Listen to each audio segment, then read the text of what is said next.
रहने वाला नहीं है, जिसका नतीजा है कि विदेशी ब्राह्मणों को न तो देश से मोहब्बत है और न देश के लोगों से मोहब्बत है। ये विदेशी ब्राह्मण आज से हजारों साल पहले इस मुल्क में आया, और जब मुल्क में आया तो हमारे पुरखों ने इसे खदेड़ने का काम किया, और हमारे पुरखों के मध्य और आर्य विदेशी ब्राह्मणों के मध्य जो लड़ाई हुई वो प्राचीन भारतीय इतिहास में देवासुर संग्राम के नाम से जाना जाता है। लड़ाई लंबी चली साथी, बहुत लंबी लड़ाई, लगभग 1500 साल तक हमारे पुरखे आर्य विदेशी ओरिएशन से लड़ते रहे। नतीजा ये हुआ कि धोखेबाजी की वजह से हमारे पुरखे आर्यों से हार गए। नतीजा साफ है, लड़ाई लड़ने के बाद जंग को जो जीतता है वो राजा बनता है, वो प्राण बनता है, और जो लड़ाई हार जाता है वो प्रजा बनता है। हमारे इस देश के मूल निवासी, हमारे पुरखे इस देश के प्रजा बन गए। आर्य विदेशी ब्राह्मणों ने जब जीत लिया इस जंग को, तो किसी देश को चलाने के लिए कानून की, संविधान की जरूरत पड़ती है। उन लोगों ने एक संविधान बनाया, व्यवस्था अपनी बनाई। वो व्यवस्था जो बनाई ब्राह्मणों ने वो रेशियल सुपरमेसी सिस्टम पर बनाई, जातीय श्रेष्ठता के सिद्धांत पर बनाई। जो जातीय श्रेष्ठता की व्यवस्था ब्राह्मणों ने देश में बनाई, जिसका निर्माण किया, वो वर्ण व्यवस्था के नाम से जानी जाती है। वर्ण व्यवस्था जो बनाई ब्राह्मणों ने, उसे बराबर की व्यवस्था नहीं बनाई कि ऐसी व्यवस्था बनाई, पैरेलल की व्यवस्था, समानांतर की व्यवस्था नहीं बनाई, बल्कि ब्राह्मणों ने इस देश को चलाने के लिए गैर बराबरी, असमानता, छुआछूत, भेदभाव, गैर बराबरी की व्यवस्था बनाई, जो ये खड़ी व्यवस्था बनाई। इस व्यवस्था का निर्माण ब्राह्मणों ने किया, तो सबसे ऊपर ब्राह्मणों को रखा, नंबर 2 पर क्षत्रिय को रखा, नंबर 3 को वैश्य पर रखा, नंबर 4 पर देश के मूल निवासियों को रखा। ब्राह्मण, क्षत्रिय, वैश्य और शूद्र, ये 4 मंजिली इमारत ब्राह्मणों ने गैर बराबरी की खड़ी किया, और ऐसी 4 मंजिली इमारत का निर्माण किया, जिसमें ऊपर से नीचे और नीचे से ऊपर जाने के लिए कोई सीढ़ी नहीं तैयार किया। जो जिस मंजिल में पैदा हुआ उसी में दम तोड़ दिया। इस तरह से गैर बराबरी की व्यवस्था ब्राह्मणों ने बनाई, और हमारे देश के लोगों को, जिस देश का मूल निवासी था, उसे हक अधिकार से वंचित करके उसे बेबस, बेकस, लाचार और गुलाम बनाने का काम किया। जो इस खड़ी व्यवस्था को ब्राह्मणों ने तैयार किया, तो सारे अधिकार ब्राह्मणों ने अपने पास रखे। ब्राह्मण के लिए कानून बनाया कि ब्राह्मण शिक्षा ले सकता है, ब्राह्मण शिक्षा दे सकता है, ब्राह्मण संपत्ति रख सकता है, ब्राह्मण अपनी सुरक्षा के लिए हथियार भी उठा सकता है। छत्री का एक अधिकार काट लिया कि छत्री को पढ़ाने का अधिकार नहीं होगा, शिक्षा तो ले सकता है मगर शिक्षा देने का अधिकार नहीं होगा, हथियार भी उठा सकता है और संपत्ति भी रख सकता है। नंबर 3 पर वैश्य आया, वैश्य का 2 अधिकार काटा, 2 अधिकार काट के उसे 2 अधिकार दिया और कहा कि वैश्य शिक्षा ग्रहण कर सकता है, संपत्ति रख सकता है, मगर उसे भी गुरु बनने का अधिकार, यानी शिक्षा देने का अधिकार नहीं होगा, और ना ही उसे हथियार उठाने का अधिकार होगा। इस तरह की व्यवस्था बनाई ब्राह्मणों ने इस देश में। ऐसी व्यवस्था बना करके हमारी जो मूल विरासत थी, हमारी जो मूल पहचान थी, उसे मिटाने का काम किया, और हमारे पुरखों को, जो इस देश के मूल निवासी थे, उनकी पहचान मिटाने के लिए उसे असुर कहा, दैत्य कहा, राक्षस कहा, दानव कहा। उसके बाद अपने को आर्य कहा ब्राह्मणों ने, और हमारे पुरखों को अनार्य बनाकर फिर उसकी पहचान को मिटाने का काम किया। शूद्र कहा, शूद्र को कोई अधिकार नहीं था। जब चौथे संविधान पर अधिकार देने की बात आई, तो शूद्र को कोई भी अधिकार नहीं दिया। कहा शूद्र ना तो शिक्षा ले सकता है, न शिक्षा दे सकता है, न संपत्ति रख सकता है, और न ही हथियार उठा सकता है। जिसको लेकर के रामचरितमानस में तुलसीदास ने भी लिखा कि ढोल गंवार शूद्र पशुनारी सकल ताड़ना के अधिकारी, इनको जब शिक्षा का अधिकार नहीं है, इनकी कुटाई पिटाई हो जानी चाहिए। आज हजारों साल से हमारे समाज की कुटाई पिटाई हो रही। हमारी शक्ति को छीड़ करने के लिए हमारे लोगों के बीच में जो इस देश का मूल निवासी था, इनको 6743 जातियों में बांटकर हमें कमजोर करने का काम किया और ऐसी गैर बराबरी की व्यवस्था बनाई। यही को कहा तुम गडरिया से बड़े हो, कुर्मी को कहा तुम केवड़ से बड़े हो, लोहार को कहा तुम कोहार से बड़े हो, चमार को कहा तुम पासी से बड़े हो। इस तरह से एक दूसरे के बीच में जाति ईगो पैदा किया और एक दूसरे को छोटा और बड़ा बनाने का काम किया। इस तरह की व्यवस्था ब्राह्मणों ने बनाई। ब्राह्मण जब देश में कमजोर हुआ तो ब्राह्मणों को मुगलों ने आकर के 16वीं 14वीं शताब्दी में मुगलों ने ब्राह्मणों को गुलाम बनाया। हम तो पहले से गुलाम थे। ब्राह्मण कमजोर हुआ तो ब्राह्मणों को मुगलों ने गुलाम बनाया। मुगलों ने जब ब्राह्मणों को इस देश के गुलाम बना लिया, 650 साल तक मुगलों ने इस देश पर हुकूमत किया। मगर ब्राह्मणों के कहने पर जैसे ब्राह्मण हुकूमत चला रहा था इस देश में, उसी तरह से मुगलों ने भी हुकूमत चलाया। क्यों कि बाबर ने इस देश को जब जीता इब्राहिम लोदी के खिलाफ, तो उसने मरते समय एक वसीयतनामा लिखा था कि ऐ मेरी संतानों, अगर भारत में बहुत दीर्घकालीन सत्ता प्रस्थापित करना चाहते हो तो तुम्हें ब्राह्मणों का साथ सहयोग और समर्थन लेकर देश में हुकूमत करनी होगी। इस बात को ध्यान में रख करके बाबर की जितने मुगलों की संतानें थे उन लोगों ने से ब्राह्मणों का साथ सहयोग समर्थन लिया और पूरे देश में 650 साल तक हुकूमत किया। मगर ब्राह्मणों के कहने पर एक भी प्राइमरी स्कूल भी नहीं चला, जिसका नतीजा है कि हमारे समाज के लोग पूरी तरह से बेबस, बेकस, लाचार और गुलाम हुए। मुगल जब कमजोर हुए तो एक तीसरा विदेशी भारत में आया। सबसे पहला विदेशी भारत में आर्य विदेशी आया, दूसरा विदेशी मुगल आया जो 650 साल तक देश में हुकूमत किया। तीसरा विदेशी 17वीं शताब्दी में अंग्रेज आ गया। अंग्रेज केवल 150 साल तक हुकूमत किया, मगर ब्राह्मणों ने इनके खिलाफ आजादी का आंदोलन चला दिया।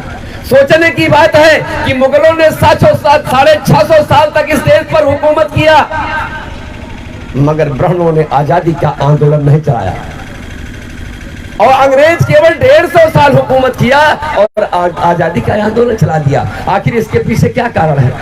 इसके पीछे ये कारण है साथियों कि ब्राह्मणों के कहने पर मुगलों ने शूद्रों को वही काम किया कि इनको पढ़ने का अधिकार नहीं दिया, संपत्ति रखने का अधिकार नहीं दिया, शिक्षा का अधिकार नहीं दिया, हथियार उठाने का अधिकार नहीं दिया, सुरक्षा का अधिकार नहीं दिया।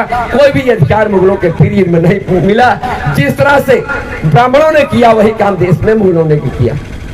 मुगलों के समय में ब्राह्मणों को 40% शासन प्रशासन में हिस्सेदारी मिली थी, 40%, लेकिन हमारे लोगों को कोई अधिकार नहीं था।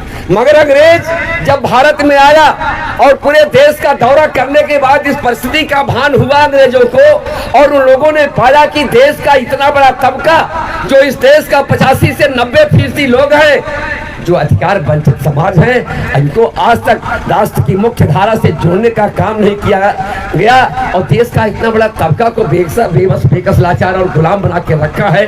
ये अच्छा नहीं है। ब्राह्मणों के अंदर न्यायिक चरित्र था, जुडिशियस कैरेक्टर था। ब्राह्मणों ने देश का दौरा करने के बाद इस शूद्र समाज को, जो इस देश का मूल निवासी था, अंग्रेजों ने अधिकार देना शुरू किया। जब अंग्रेजों ने अधिकार देना शुरू किया, 1773 में अंग्रेजों ने समान न्याय व्यवस्था बनाई। जब मनुस्मृति के आधार पर देश की हुकूमत चलती थी, मुगलों ने भी वैसा ही किया। तो जब कोई शूद्र से कोई हत्या हो जाती थी तो उसे मृत्यु दंड दिया जाता था, मगर मनुस्मृति के आधार पर ब्राह्मण को दंड का विधान नहीं था।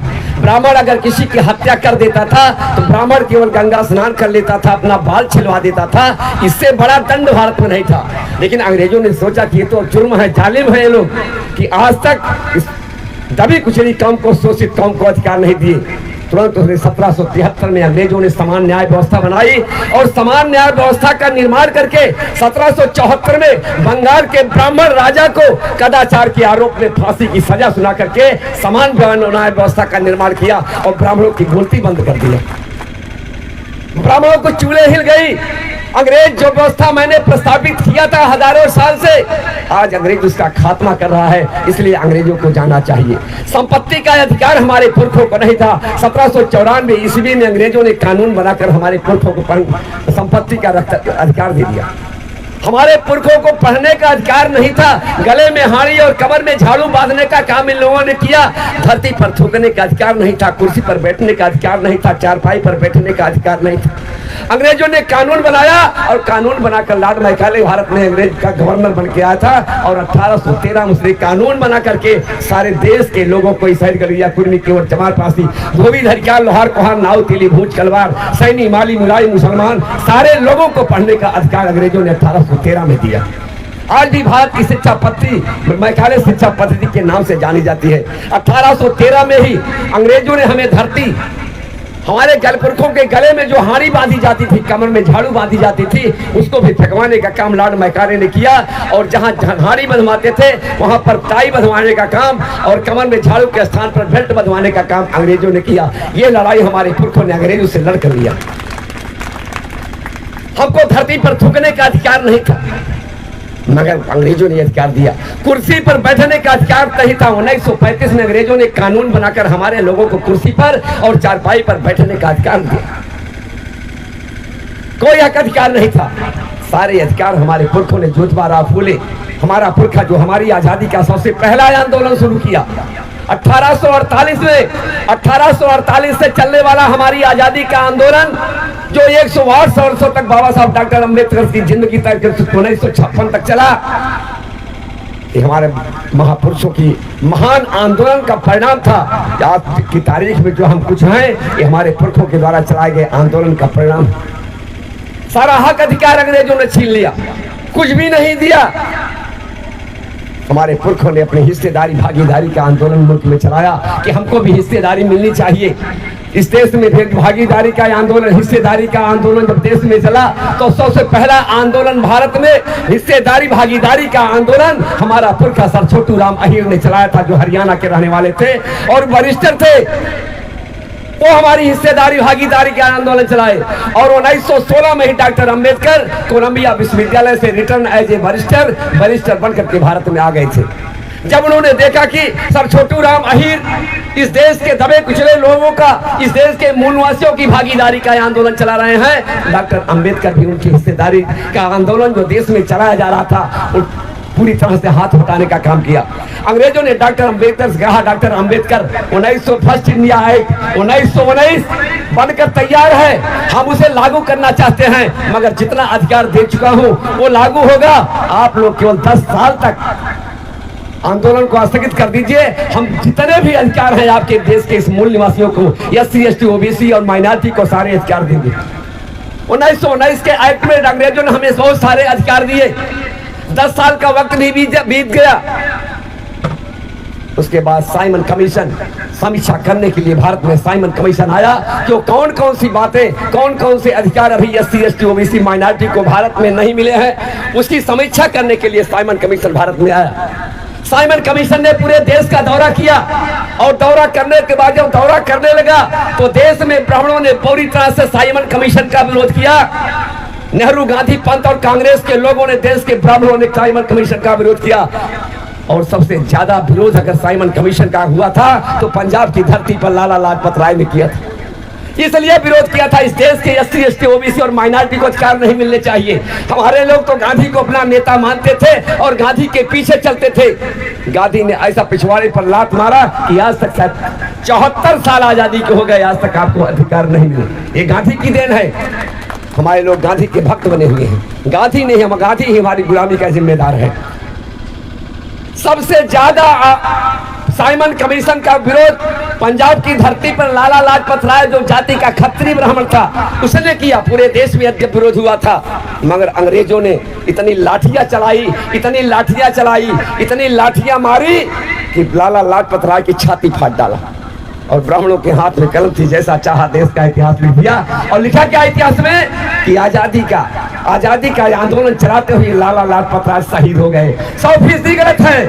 लाला लाजपत राय आजादी दिलाने के लिए नहीं शहीद हुए, बल्कि इस देश के हर गलिया कुर्मी केवल चमार पासी धोबी धरियार लोहार कोहार नाव तेली भूज तलवार मुसलमान को अधिकार ना मिले, इसलिए वो शहीद हो गए।